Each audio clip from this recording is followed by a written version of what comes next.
Bienvenue dans cette nouvelle édition du Non-Stop Info. Sommaire des propositions pour mettre fin au coup d'État au Burkina Faso. Ce qu'ont annoncé ce dimanche les médiateurs de la CEDEAO avec un projet d'accord en 12 points. Les pays africains de plus en plus innovants, c'est ce que révèle le classement mondial de l'innovation pour l'année 2015. À noter la performance du Sénégal en Afrique subsaharienne. Et au Bénin, c'était samedi les finales de l'Open Grand Prix des Jeunes. La troisième édition de ce tournoi national de tennis a permis la révélation de nouveaux talents de la discipline. Les médiateurs de la CEDEAO ont donc proposé ce dimanche un projet d'accord politique de sortie de crise afin de mettre fin au coup d'État militaire. Le texte prévoit de restaurer le président de la transition, Michel Kafando, mais aussi des dispositions plus litigieuses comme l'amnistie des putschistes. Un reportage de notre correspondant Wendiam Valentin Compaoré.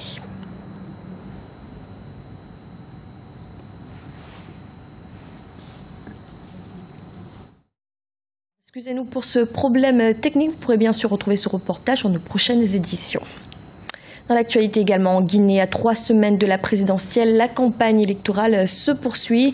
Une campagne où de nouvelles stratégies sont adoptées. Ainsi, au lieu des traditionnelles caravanes de militants, les candidats ont préféré le porte-à-porte. Emmanuel Minimono. Dans les rues de Conakry, la capitale guinéenne, les citoyens vaquent à leurs occupations. En moins de 3 semaines du scrutin présidentiel, les 8 candidats battent campagne dans un climat relativement calme. Contrairement à 2010, où les différents partis politiques se rivalisaient à travers les caravanes de militants sur les artères publiques, la campagne de 2015 laisse plutôt la place à une nouvelle approche, le porte-à-porte. La campagne de l'année 2010, c'était une campagne vraiment qui n'était pas responsable d'une part et d'autre. Il y avait trop de pagaille, trop de perturbations. Les Guinéens n'étaient pas habitués à la campagne civilisée.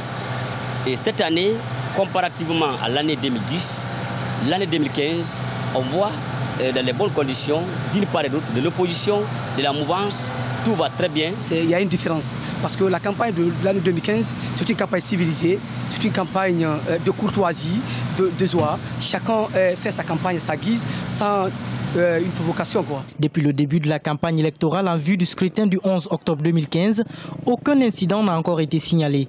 Des affiches publicitaires au village de campagne érigées ça et là en passant par les campagnes de proximité, chaque parti politique tente d'innover sans enfreindre les libertés des autres. Beaucoup de gens ne comprennent pas encore que la Guinée a eu son indépendance en faux temps. C'est le référendum gaulliste de 1958 qui a fait de la Guinée un pays indépendant. Il faut faire de bonnes élections pour que la période post-électorale soit apaisée. Plusieurs candidats à cette élection sont déjà à l'intérieur du pays à la rencontre de militants et sympathisants.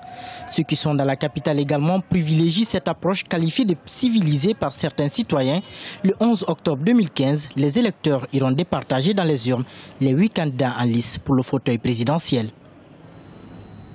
Revenons au Burkina Faso, je vous le disais, les médiateurs de la CEDEAO ont proposé ce dimanche un projet d'accord politique de sortie de crise afin de mettre fin au coup d'État militaire. Le texte prévoit de restaurer le président de la transition, Michel Kafando, mais aussi des dispositions plus litigieuses comme l'amnistie des putschistes. Un reportage de notre correspondant Wendiam Valentin Compaoré.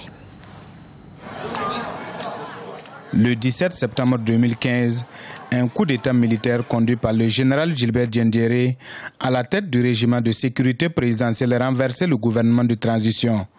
Et pour une sortie de crise, la médiation conduite par la CEDEAO, la communauté économique des États de l'Afrique de l'Ouest, a abouti à un projet de compromis ce dimanche 20 septembre 2015 à Ouagadougou au Burkina Faso. Ce projet d'accord politique de sortie de crise prévoit entre autres la participation aux élections des candidats pro-Compaoré et l'amnistie des putschistes. Le Conseil national de transition s'abstiendra de légiférer sur des sujets autres que ceux relatifs à l'organisation des élections et à la mise en œuvre du présent accord. 8. Les personnes dont les candidatures ont été invalidées sur la base des articles 135 et 166 de la loi électorale du 7 avril 2015 seront autorisées à participer aux prochaines élections. À cet égard, les dispositions nécessaires seront prises avant le 30 septembre 2015. Ce projet, qui sera soumis à un sommet extraordinaire de la CEDEAO qui se tiendra à Abuja demain mardi 22 septembre 2015, est articulé en 12 points parmi lesquels figure l'organisation des élections législatives et présidentielles au plus tard le 22 novembre 2015. Le sort du régime de sécurité présidentielle à l'origine du coup d'État est laissé à l'appréciation du président issu des prochaines élections. Même si je comprends que le souci, c'est d'aider le Burkina Faso à sortir de la crise, il aurait été quand même indiqué que nous puissions en discuter pour que tout le monde prenne un peu connaissance de la quintessence de toutes ces dispositions qui sont prises. Nous tenons à remercier les chefs d'État de la CEDEAO pour le soutien qu'ils ont apporté à notre pays. Bon, nous disons notre détermination à retourner le plus rapidement possible à la transition et à sa restauration, afin que le président Michel Kafando reprenne les rênes du pays. Selon un dernier bilan samedi, les violences qui ont accompagné le coup d'État ont fait au moins une dizaine de victimes et 113 blessés. Ce schéma de sortie de crise est fustigé par la société civile. Elle s'insurge contre l'amnistie et maintient sa volonté de voir la dissolution immédiate du régime de sécurité présidentielle. En Côte d'Ivoire, le président Alassane Ouattara a annoncé la matérialisation du statut des rois et chefs traditionnels dès le mois prochain. Une réunion doit avoir lieu le 2 octobre à Yamoussoukro. Pour rappel, le Parlement a voté le 11 juillet dernier une loi portant statut de ces chefs traditionnels. Le classement annuel mondial des pays les plus innovants vient d'être publié. Comme en 2014, les pays africains ont progressé dans leur ensemble. Et cette fois encore, c'est Maurice qui arrive à la première position pour l'Afrique. Le Sénégal devient leader en Afrique subsaharienne. Un sujet de la rédaction. Maurice, Afrique du Sud, Seychelles, Tunisie et Maroc, voilà le top 5 des pays africains les plus innovants. C'est ce que révèle le classement 2015 établi par l'Organisation mondiale de la propriété intellectuelle. Un classement qui se base sur près de 80 indicateurs. Parmi ceux-ci, il y a l'accès au crédit, le capital humain ou encore l'investissement dans la recherche. Tous ces pays-là ont de très grands centres d'offshoring ou de nearshore par rapport à l'Europe. L'île Maurice étant tout simplement le premier en Afrique et le Maroc. Ils se retrouvent dans ce classement-là, la Tunisie ayant une plateforme aussi technologique d'offshoring, donc de délocalisation de services informatiques. Cela veut dire que dans le capital humain, quand on forme bien les Africains, nous pouvons être à la pointe de l'innovation, surtout technologique. On n'a pas besoin d'être là où les grandes économies réalisent de grandes choses. À distance, avec des startups, nous pouvons participer à l'élaboration, à la construction des contenus dans les nouvelles technologies. Dans ce classement 2015, les résultats sont en nette hausse pour plusieurs pays du continent.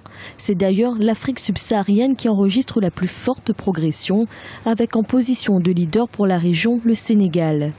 Le rapport souligne que le pays s'est distingué par une performance supérieure à son niveau de développement. C'est dû aux réformes mises en place depuis l'arrivée du président Macky Sall sur l'environnement des affaires, sur l'investissement autour du plan Sénégal émergent avec son PAP qui va de 2014 à 2018. Donc, ce classement vaut au Sénégal vraiment une attention particulière et d'autant plus nous pouvons le dire parce que nous pensons qu'il y a énormément de marge de progression pour le Sénégal dans ce classement.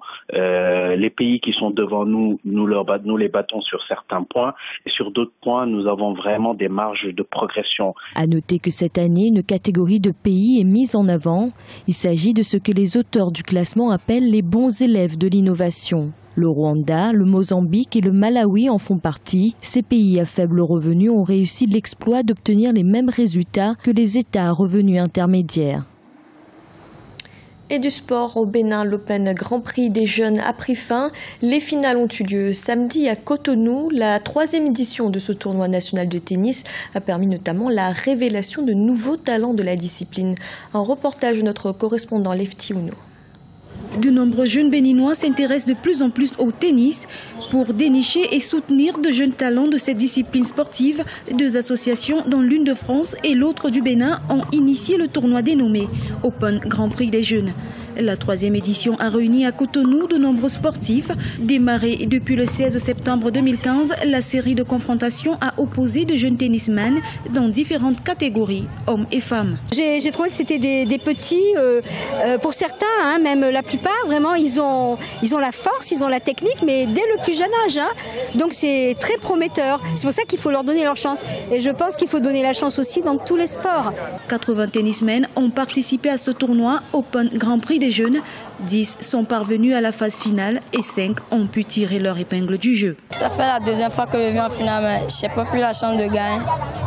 Ce soir, j'ai décidé de gagner grâce à Dieu et grâce à mes efforts que je fournis en entraînement.